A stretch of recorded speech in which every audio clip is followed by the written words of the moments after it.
రాష్ట్రపతికి సుప్రీంకోర్టు గడువు విధించడమా? రాజ్యాంగంలోనే అటువంటి నిబంధన లేనప్పుడు తీర్పు ఎలా ఇస్తారు? అది ఎలా చెల్లుబాటు? 200, 201 అధికరణాల కింద గవర్నర్, రాష్ట్రపతికి బిల్లుల ఆమోదం విషయంలో అధికారాలుంటాయి. కాల పరిమితిపై రాజ్యాంగం గడువు విధించలేదు. అలాంటప్పుడు సుప్రీంకోర్టు ఎలా విధిస్తుంది?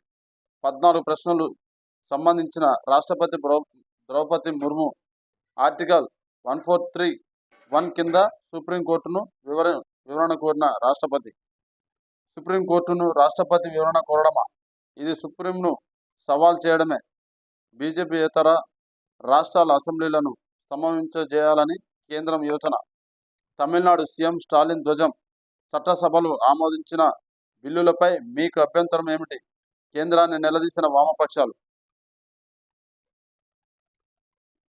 కాళేశ్వరానికి మాస్టర్ ప్లాన్. ఆలయ అభివృద్ధికి 200 కోట్లు. గోదావరి పుష్కరాల్లో శాశ్వత పనులు. సరస్వతి పుష్కరాల్లో సీఎం రేవంత్ పుష్కర స్నానమాచరించి ముక్తీశ్వరుడికి పూజలు. వైభవంగా సరస్వతి పుష్కరాలు ప్రారంభం.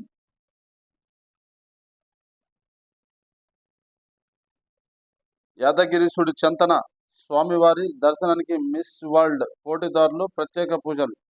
సుందరి మణులు మనసు దోచిన చేనేత ఇక్కత్ చీరలు. పోచంపల్లిలో ప్రత్యేక ఆకర్షణగా చేనేత వస్త్రాల ప్రదర్శన. తెలంగాణ జరూర్ ఆనా అంటూ అందగత్తల నినాదాలు.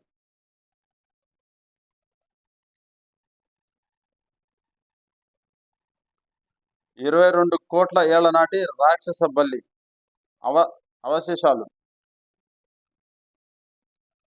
ప్రాణహిత గోదావరి లోయలో గుర్తింపు.